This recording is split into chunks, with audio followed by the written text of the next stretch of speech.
क्या मैं गोली चला देता?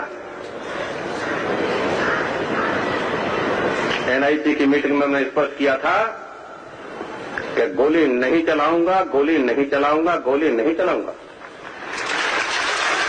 लेकिन चव्हाण साहब, इस बात को रिकॉर्ड कर लेना कि मैं गोली नहीं चलाऊंगा, गोली नहीं चलाऊंगा, गोली नहीं चलाऊंगा। नमस्कार, मैं हूं आपके साथ अक्षता मौर्य। आप देख रहे हैं न्यूज़ 7 हिंदी। उत्तर प्रदेश की सियासत में भारतीय जनता पार्टी ने 2027 के विधानसभा चुनाव की तैयारियों का आगाज अलीगढ़ से किया है और इसके लिए आधार बनाया गया है राज्य के पूर्व मुख्यमंत्री और राम मंदिर आंदोलन के प्रमुख चेहरे रहे कल्याण सिंह की चौथी पुण्यतिथि को, जो कि कल्याण सिंह की चौथी पुण्यतिथि पर गुरुवार को अलीगढ़ में आयोजित होगी। पार्टी में इस अवसर को केवल श्रद्धांजलि तक सीमित न रखते हुए इसे हिंदू गौरव दिवस का स्वरूप दिया गया और इसे सियासी दृष्टि से बेहद अहम बना दिया गया है। अलीगढ़ में आयोजित होने वाली इस भव्य कार्यक्रम में मुख्यमंत्री योगी आदित्यनाथ, दोनों डिप्टी सीएम केशव प्रसाद मौर्य और ब्रजेश पाठक, केंद्रीय मंत्री धर्मेंद्र प्रधान, प्रदेश अध्यक्ष भूपेंद्र चौधरी और संगठन महामंत्री धर्मपाल सिंह के साथ साथ दर्जनों मंत्री, विधायक और पार्टी के वरिष्ठ नेता शामिल होंगे। दरअसल बीजेपी ने इस कार्यक्रम को श्रद्धांजलि सभा भर नहीं रहने बल्कि इसे संगठन और कार्यकर्ताओं में जोश भरने तथा विपक्ष को सियासी संदेश देने का बड़ा मंच बना दिया है। पार्टी की रणनीति साफ है कि कल्याण सिंह की राजनीतिक और सामाजिक पहचान को जोड़कर न सिर्फ हिंदू वोट बैंक को एकजुट करना है बल्कि मिशन 2027 की नींव को भी मजबूत करना है। इस आयोजन से बीजेपी संकेत देगी कि आने वाले दिनों में उसकी राजनीति का फोकस हिंदुत्व, संगठन की एकजुटता और नेतृत्व की मजबूती पर होगा और अलीगढ़ की ये सभा उसी मिशन की शुरुआत मानी जा रही है। कल्याण सिंह को हिंदुत्व की राजनीति का सबसे बड़ा चेहरा और ओबीसी समाज के सबसे बड़े नेता के तौर पर माना जाता है।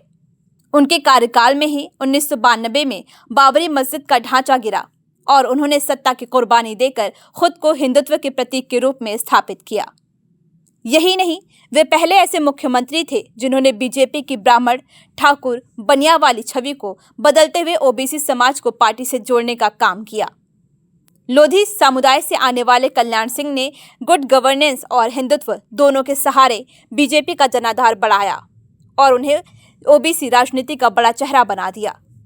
यही कारण है कि बीजेपी अब उनकी विरासत को आगे बढ़ाकर पश्चिमी यूपी और लोधी बहुल इलाकों में अपनी सियासी पकड़ को मजबूत करने की कोशिश कर रही है। 2024 के लोकसभा चुनाव में बीजेपी को पश्चिमी यूपी और लोधी प्रभाव वाली सीटों जैसे कासगंज, बदायूं, आंवला, संभल, मैनपुरी, रामपुर और कन्नौज में हार का सामना करना पड़ा था, जबकि अलीगढ़ और फर्रुखाबाद जैसी सीटें बड़ी मुश्किल से जीती थीं। इसने बीजेपी की चिंता बढ़ा दी थी क्योंकि ओबीसी वोट बैंक को साधे बिना पार्टी यूपी में सत्ता की हैट्रिक नहीं लगा सकती थी। यूपी में कुल आबादी का लगभग 54% हिस्सा ओबीसी समुदाय से है, जिसमें यादव करीब 10%, कुर्मी कुशवाहा 12%, जाट 3%, मल्लाह 5% और लोध 3% हैं। इनमें से गैर यादव ओबीसी बीजेपी की राजनीति का अहम स्तंभ रहे हैं। कल्याण सिंह के चलते लोध समाज बीजेपी का परंपरागत वोटर बना, लेकिन हाल ही के वर्षों में नाराजगी की खबरें सामने आई थी। ऐसे में बीजेपी का यह आयोजन लोधी समाज को फिर से साधने और साथ ही पाल, गरड़िया, बघेल जैसे समुदाय को संदेश देने की कोशिश है।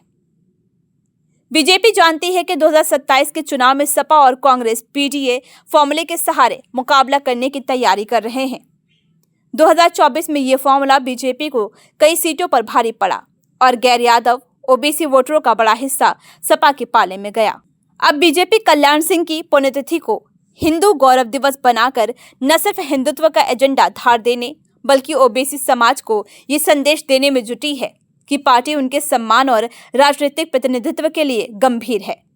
यही नहीं, बीजेपी ये भी दिखाना चाहती है कि कल्याण सिंह की राजनीतिक विरासत अभी भी जीवित है और उनके पौत्र संदीप सिंह के रूप में लोधी समाज की अगली पीढ़ी को भी पार्टी में प्रतिनिधित्व मिल रहा है। दरअसल यूपी की सियासत अब स्वर्ण और मुस्लिम वोटों से आगे बढ़कर ओबीसी के इर्द गिर्द घूम रही है। बीजेपी की कोशिश है कि वे हिंदुत्व और सोशल इंजीनियरिंग दोनों का कॉम्बिनेशन बनाकर सपा कांग्रेस की चुनौती को मात दे।